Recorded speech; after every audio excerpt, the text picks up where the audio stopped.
तो कल क्या क्या बताया था, वैद्युत अपघटन बता दिया था, ठीक है ना।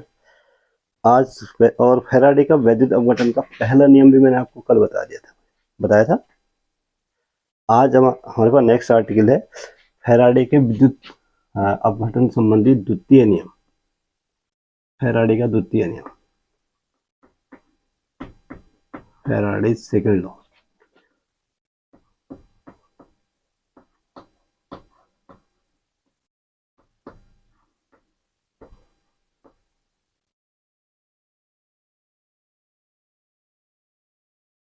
फैराडे का पहला नियम और कल बताया था, और फैराडे का दूसरे नियम आज चलते हैं भाई, ठीक है ना। तो पहला नियम क्या था भाई, अगर आपने ध्यान दिया होगा कल, तो जो प्रथम नियम था फैराडे का, वो क्या था कि अगर हम किसी वैद्युत अपघट्य में वैद्युत आवेश प्रवाहित करें, तो जो पदार्थ मुक्त होगा इलेक्ट्रोड पर या कैथोड पर, मुख्य रूप से पदार्थ किस पे मुक्त होगा, कैथोड पे। तो जो पदार्थ मुक्त हुए पदार्थ का द्रव्यमान m is directly proportional to q होता था, ठीक है। जिसने अगर कल नहीं देखा तो ध्यान दो भाई। तो q बराबर i इंटू टी होता था, m is directly proportional to I T. तो यहाँ से m बराबर क्या आया था भाई, जेड आई टी। m बराबर क्या आया था, z को ई सी ई बोला था भाई, इलेक्ट्रोकेमिकल इक्विवेलेंट, ठीक है ना। ये फैराडे का पहला नियम था। अब क्या होगा, ये तो बात थी कि हम किसी एक तत्व के वैद्युत अपघट्य में क्या कर रहे हैं, वैद्युत धारा प्रवाहित करें तो क्या होगा। लेकिन हम अगर ये देखें कि अगर अलग अलग तत्वों की वैद्युत अपघट्य हैं भाई, ठीक है ना, और उनमें समान वैद्युत धारा प्रवाहित करें, तो क्या कोई ऐसा नियम मिल सकता है जो कि उन पदार्थों के मुक्त हुए द्रव्यमानों को, कितना पदार्थ मुक्त होगा, किस अनुपात में मुक्त होगा, यही तुम्हारा फैराडे का दूसरा नियम है, ठीक है ना।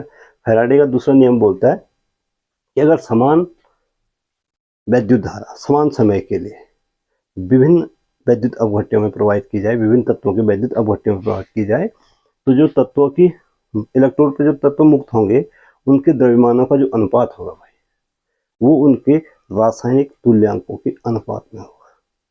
अब यहाँ पे एक नई चीज आएगी, रासायनिक तुल्यांक, ठीक है। दूसरा नियम बोलता है कि यदि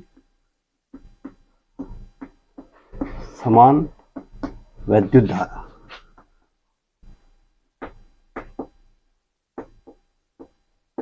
समान समय के लिए समान समय तक भिन्न भिन्न वैद्युत अपघट्यों में भिन्न भिन्न तत्वों के वैद्युत अपघट्यों में प्रवाहित की जाए, वैद्युत या विलीनों में, वैद्युत अपघट्यों को विलीन भी बोल सकते हैं आप लोग, वैद्युत अपघट्यों में प्रवाहित की जाए,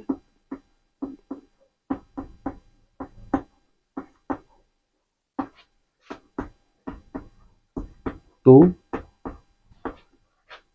कैथोड पर मुक्त हुए, कैथोड पर मुक्त हुए तत्वों के द्रव्यमान, तत्वों के द्रव्यमान उन तत्वों के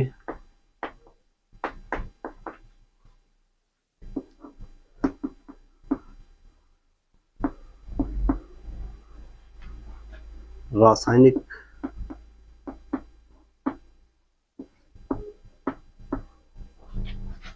रासायनिक तुल्यांकों के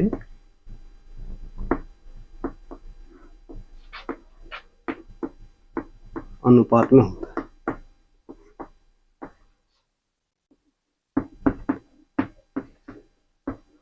अगर समान वैद्युत धारा समान समय के लिए अलग अलग वैद्युत अपघट्यों में प्रवाहित करें, तो जो इलेक्ट्रोड पर मुक्त होंगे या कैथोड पर जो मुक्त हुआ तत्वों का द्रव्यमान होगा, वो उन तत्वों के रासायनिक तुल्यांकों के, ध्यान रहे एक नया वर्ड आ रहा है, रासायनिक तुल्यांकों के अनुपात के बराबर होता है।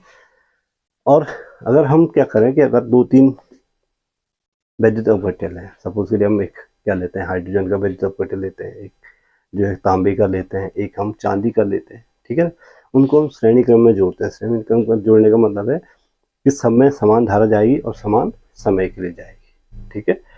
और तो उसके बाद हम देखते हैं कि इलेक्ट्रोडों पर, यानी कि जो जिस पर कौन से इलेक्ट्रोड पर मुक्त होती धातु, कैथोड पर मुक्त होगी वह धातु हमेशा, ठीक है। तो कैथोड पर जो मुक्त हुई धातुओं का द्रव्यमान है वो अलग अलग, ठीक। तो उनके बीच आपसी संबंध क्या होगा, यही आपका क्या है, फैराडे का द्वितीय नियम है, ठीक। अब मान लेते हैं, माना समान विद्युत धारा आई समान समय के लिए, समान समय t तक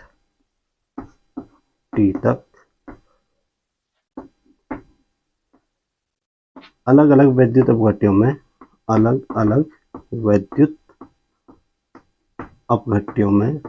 प्रवाहित करने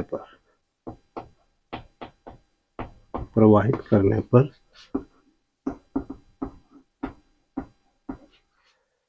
कैथोड पर मुक्त हुई तत्वों का द्रव्यमान, कैथोड पर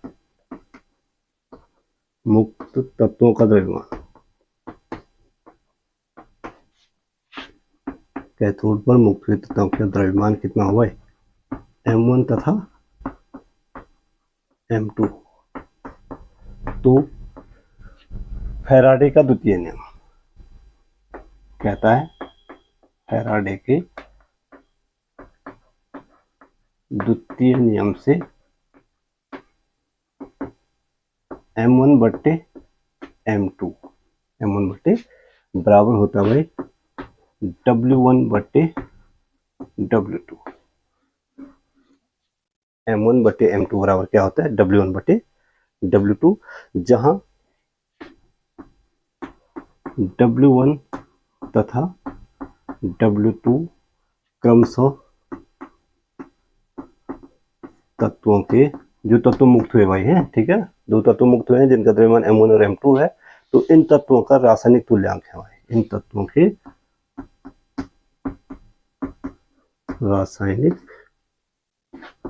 रासायनिक तुल्यांक, यानी कि इसको लिखते हैं EC,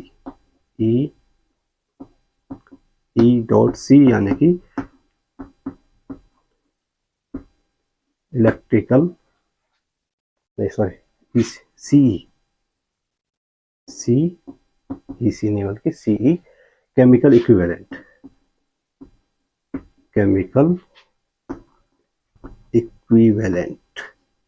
अब ये क्या होता है इसको आगे बताते हैं। तो m1 बट्टे m2 बराबर क्या होता है भाई, W1 बट्टे W2। इसको बोलते हैं क्या, इसको क्या बोलते हैं, हाँ, सेकंड लॉ ऑफ फैराडे के विद्युत अपघटन से संबंधित दूसरा नियम, ठीक है। अब देखो उदाहरण के लिए, जो हाइड्रोजन है भाई, हाइड्रोजन का रासायनिक तुल्यांक,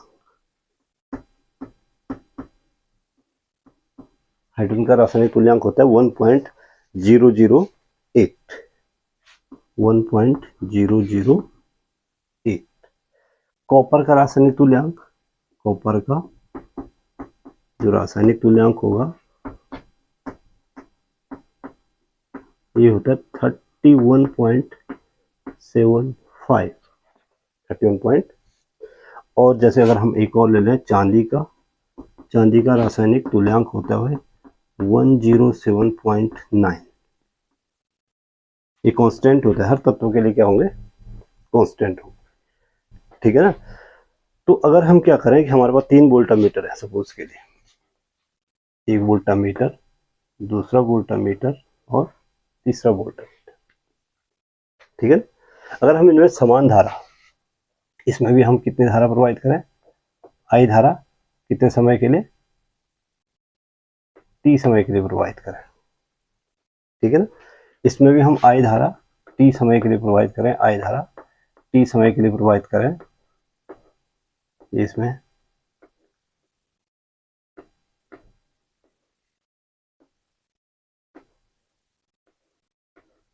इलेक्ट्रोड है, ठीक है ना। इसमें एक में क्या है, एक में H2O का वैद्युत अपघटन होता है और ये अम्लीय H2 है तो इसमें H2SO4 भी मिला हुआ, ठीक है। दूसरे वाले में सपोज के लिए AgNO3 है, दूसरे वाले में क्या है, और तीसरे वाले में कॉपर सल्फेट है, तीसरे वाले में क्या है।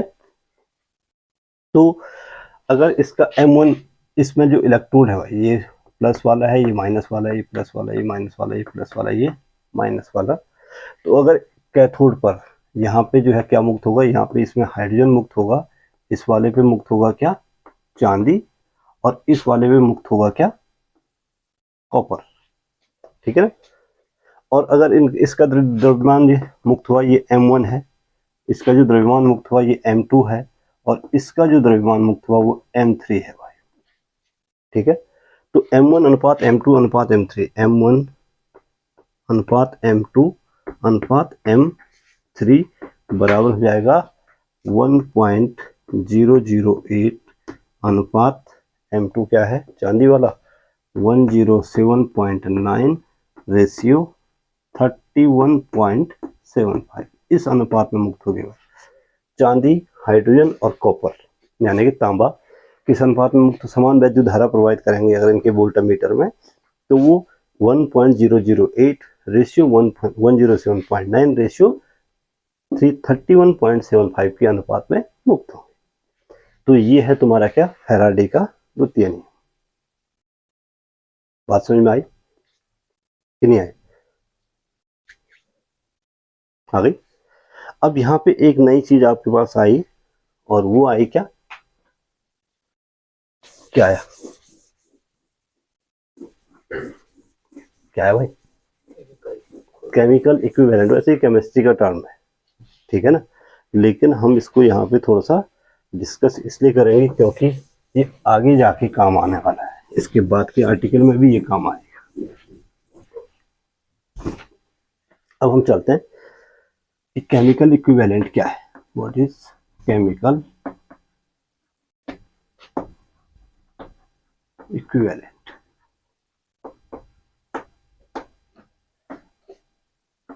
ये जो हर बार जो है थोड़ा बहुत इंग्लिश के टर्म जरूर यूज करो, क्योंकि आगे चलकर आपके पास जो फिजिक्स आएगी वो पूरी की पूरी इंग्लिश में आएगी, ध्यान रखना, ठीक है ना।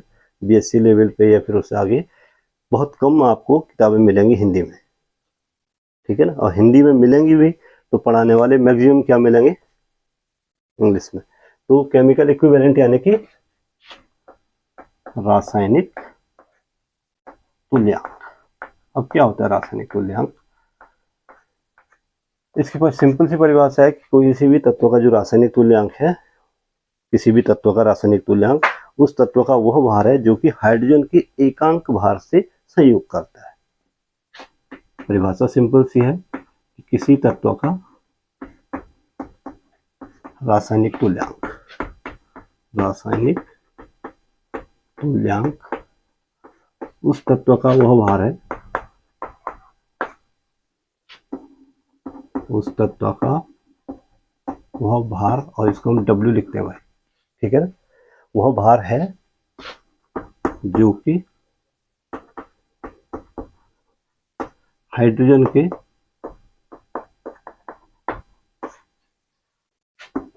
एकांक भार, एकांक भार से संयोग करता है,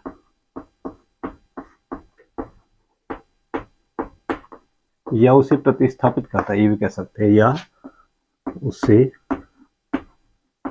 प्रतिस्थापित करता है,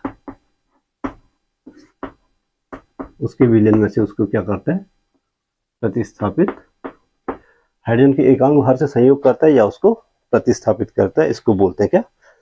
और W बराबर होता है भाई रासायनिक तुल्यांक सीधे सीधे परमाणु भार बट्टे संयोजकता। आप ऐसे समझ सकते हैं इसको कि परमाणु भार बट्टे संयोजकता।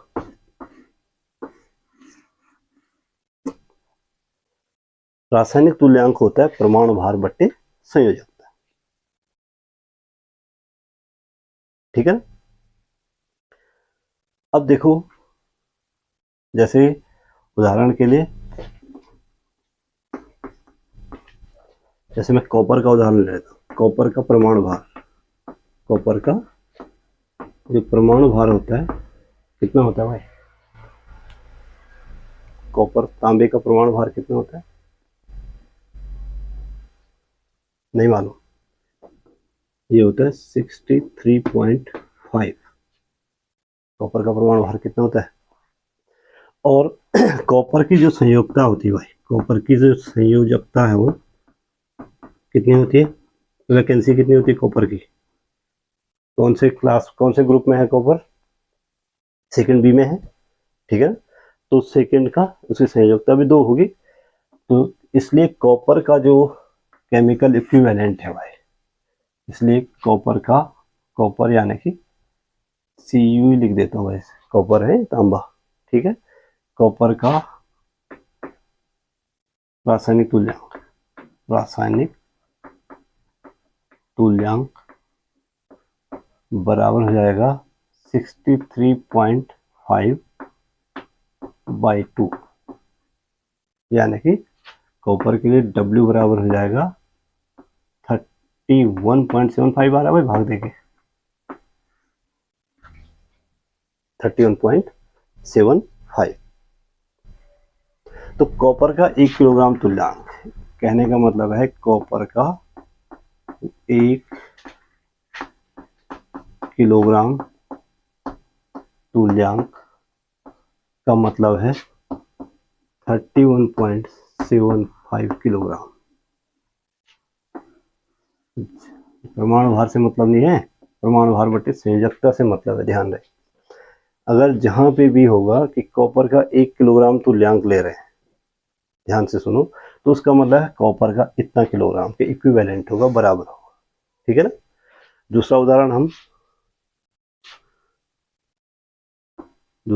हम दे देते हैं चांदी का। चांदी का परमाणु भार कितना होता है?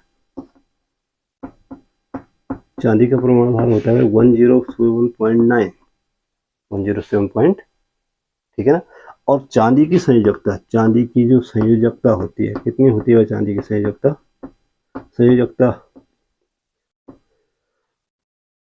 केमिस्ट्री तो पढ़ी होगी, केमिस्ट्री में संयोजकता पढ़ी है आप लोगों ने, क्यों? चांदी की संयोजकता कितनी होती है? चांदी जो है मेंडलीव की आवर्त सारणी में कहाँ पे रखा गया है, ये बताओ, किस ग्रुप में है, किस आवर्त में है?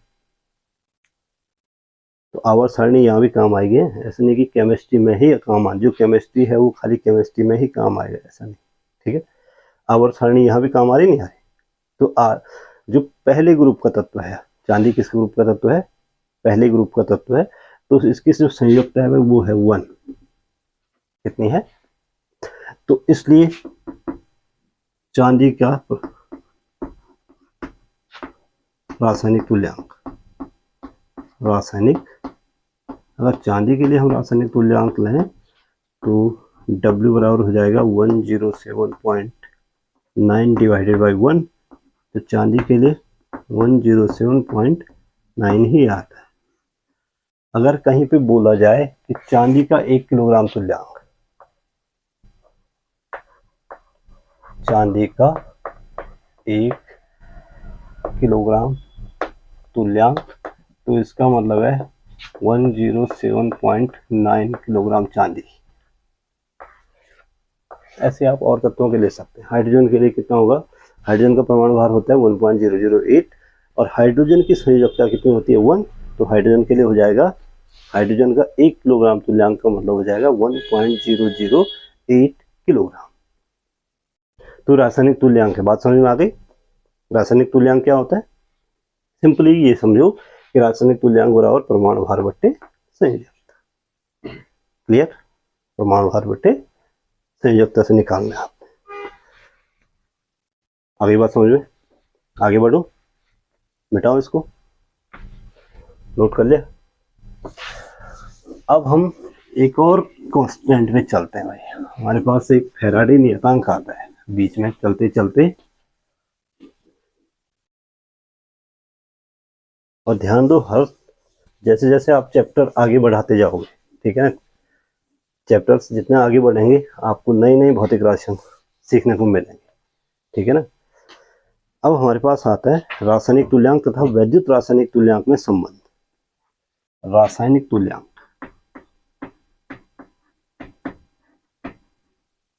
रासायनिक तुल्यांक, रासायनिक तुल्यांक को हमने क्या लिखा था, W लिखा था, तथा वैद्युत रासायनिक तुल्यांक, वैद्युत रासायनिक, वैद्युत रासायनिक तुल्यांक को हमने क्या लिखा था कल, Z में संबंध। और रासायनिक तुल्यांक और वैद्युत रासायनिक तुल्यांक Z में जो संबंध होता है, उनका जो संबंध, आपसी संबंध है, वो कहलाता है फैराडे नियतांक। इसको बोलते हैं, यहां से हम कैलकुलेट करेंगे फैराडे नियतांक।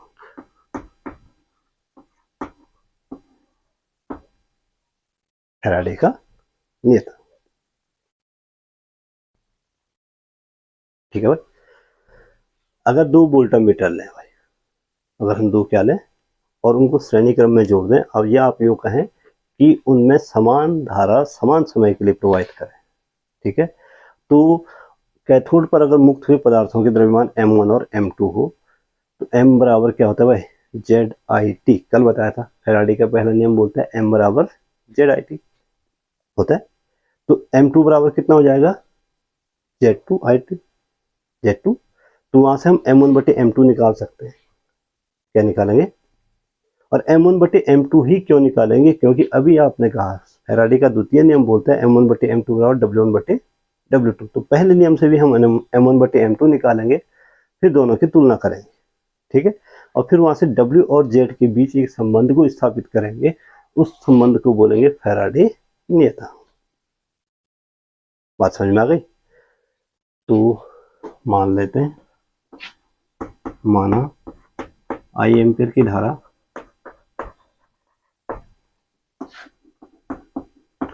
T समय के लिए, T समय के लिए श्रेणी क्रम में जुड़े, श्रेणी क्रम में जुड़े दो वोल्टामीटर में, दो ही लेंगे, दो वोल्टामीटर में प्रवाहित करने पर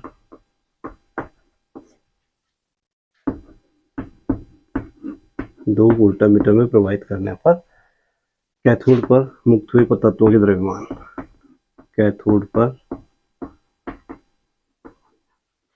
मुक्त हुए तत्वों के द्रव्यमान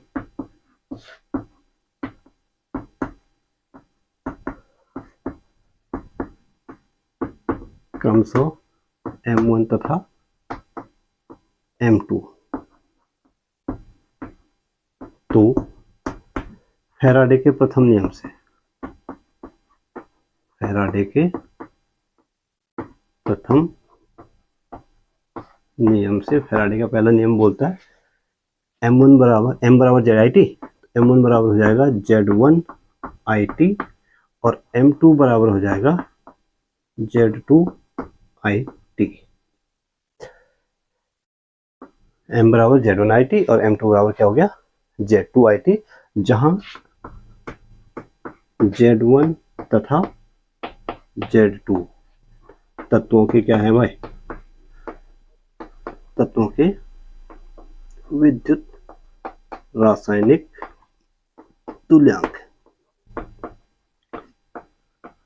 इन तत्वों के क्या है, यही बताया था। M बराबर ZIT कहलाया था, तो M1 बराबर Z1IT, M2 बराबर क्या हो जाएगा, Z2IT। यहाँ से आप M1 बटे M2 ले लें, इसलिए M1 बटे M2 बराबर Z1IT बटे Z2IT। IT से IT क्या हो जाएगा, कैंसिल हो गया, हो गया कैंसिल। तो यहाँ से हमारे पास क्या बचा, M1 बटे M2 इक्वल टू Z1 बटे Z2 and this is equation number first, make it equation number first, ठीक है। यही होता है भाई। यदि तत्वों के, थोड़ा सा और आगे चलते हैं तो दूसरा नियम लेते हैं। यदि तत्वों के जो रासायनिक तुल्यांक क्रमशः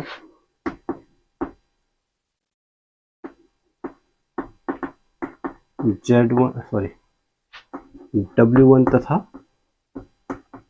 W2 हो तो फैराडे के द्वितीय नियम से, अभी बताया था इससे पहले फैराडे का द्वितीय नियम आया था। फैराडे के द्वितीय नियम से, फैराडे का द्वितीय नियम क्या था? फैराडे का द्वितीय नियम था M1 बटे M2 बराबर W1 बटे M1 बटे M2 इक्वल टू W1 बटे W2। Make it equation number 2। इसको इक्वेशन नंबर क्या बना दो? सेकंड बना दो। ठीक है, अब दोनों समीकरणों की तुलना कर दो। Compare equation and equation number first and second, या समीकरण फर्स्ट व सेकंड की क्या कर दो? तुलना करने पर फर्स्ट और सेकंड की तुलना करेंगे तो क्या मिलेगा? W1 बटे W2 बराबर Z1 बटे Z2। दोनों का बाएं पक्ष बराबर है भाई, ध्यान दें। तो दाएं पक्ष भी क्या होगा? बराबर होगा। तो W1 बटे W2 इक्वल टू Z1 बटे Z2। W1 बटे W2 बराबर Z1 बटे। अब यहां से हम कह सकते हैं भाई, देखो समान सफिक्स वालों को एक साइड लाना है। सफिक्स का मतलब है जिसके पीछे 1 लगा है, ये सफिक्स है, ये 2 लगा है सफिक्स, ये समान सफिक्स वालों को एक साइड लाएंगे। ठीक है, तो W1 के बट्टे में क्या है? इसको हम Z1 को यहाँ ला सकते हैं। तो W1 बट्टे Z1 बराबर W2 बट्टे Z2 लिख सकते हैं। या आप कह सकते हैं फाइनली W अपॉन Z बराबर नियतांक। देखो W1 अपॉन Z1 बराबर W2 अपॉन Z2 बराबर W3 बटे Z3। तो इसका मतलब W और Z का जो अनुपात है वो नियतांक है। और इसी नियतांक को फैराडे नियतांक बोलते हैं। इसी नियतांक को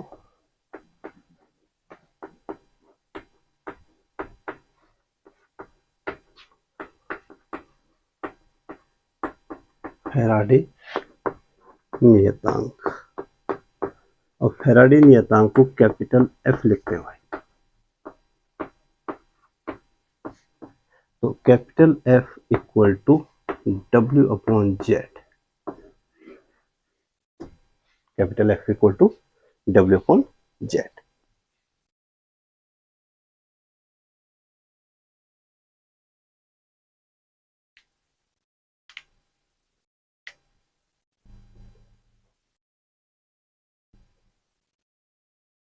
ठीक है, ये फैराडे नियतांक है। और इसका मात्रक होता है भाई कूलाम प्रति किलोग्राम तुल्यांक। ये ध्यान रखना, इसका मात्रक क्या होता है? कूलाम प्रति किलोग्राम तुल्यांक।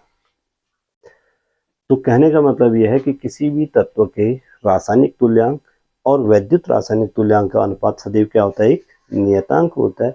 और इसी नियतांक को क्या बोलते हैं? फैराडे का नियतांक। बात समझ में आ गई? और फैराडे नियतांक का मान हमेशा कांस्टेंट होगा। अब कैसे निकालेंगे हम? ये मिटा दो इसको, यहां तक आ गए। फैराडे नियतांक का मान निकालते हैं।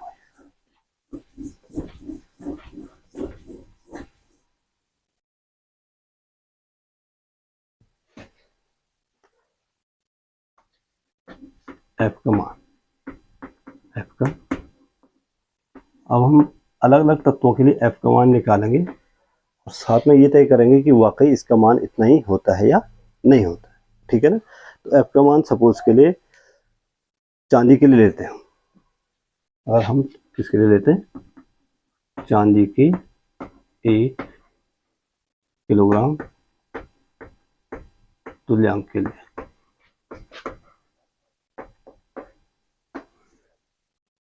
चांदी के 1 किलोग्राम तुल्यांक के लिए W बराबर कितना होगा, अभी बताया था 0.9 किलोग्राम। और Z का मान होता है भाई, चांदी का रासायनिक विद्युत रासायनिक तुल्यांक कितना होता है, कल बताया था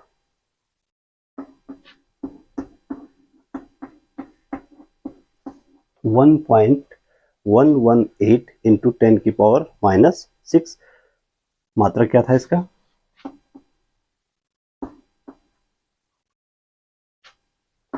किलोग्राम पर, इसलिए F बराबर हो गया W बटे Z। F बराबर हो गया भाई W का मान 107.9 बट्टे 1.118 इंटू 10 की पावर -6। कैलकुलेट करो जरा कितना आता है,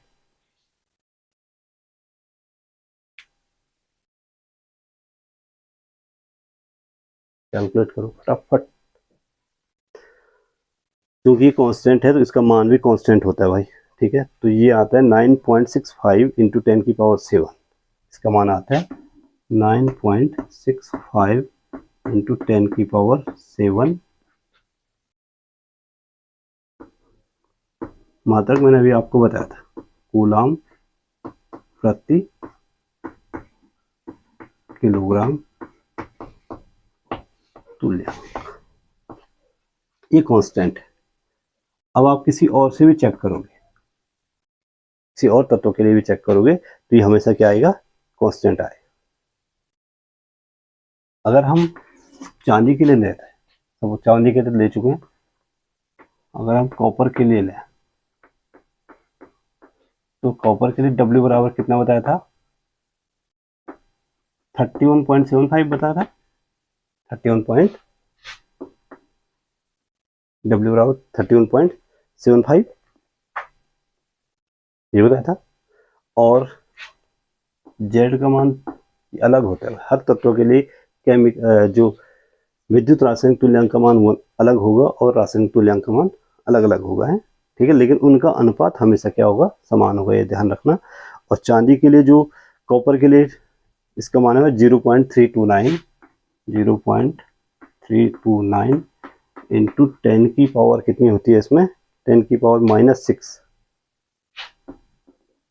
किलोग्राम पर कूलाम। तो F बराबर हो जाएगा वही W बटी Z।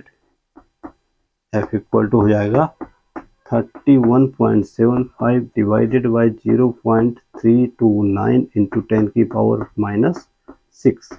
और अगर आप इसको भी कैलकुलेट करोगे तो ये भी आएगा वही 9.65 इंटू 10 की पावर 7।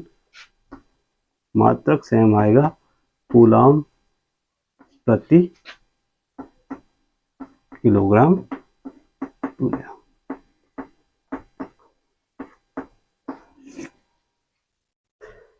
तो कहने का मतलब ये है कि हर तत्व का परमाणु भार अलग होगा, हर तत्व की संयोजकता अलग होगी, ठीक है ना। लेकिन हर तत्व के लिए जो W है यानी कि रासायनिक तुल्यांक है, और जो Z है वैद्युत रासायनिक तुल्यांक, उनका अनुपात हमेशा क्या होगा भाई, कांस्टेंट होगा। और वही कांस्टेंट आपका कहलाएगा क्या, फैराडे का कांस्टेंट या फैराडे नियतांक। बात समझ में आई। तो ये पूछा जाता है फैराडे नियतांक क्या होता है, फैराडे नियतांक का मान कितना होता है और कैसे निकाला जाता है, ठीक है। तो ये चीज ध्यान रखो, नोट करो।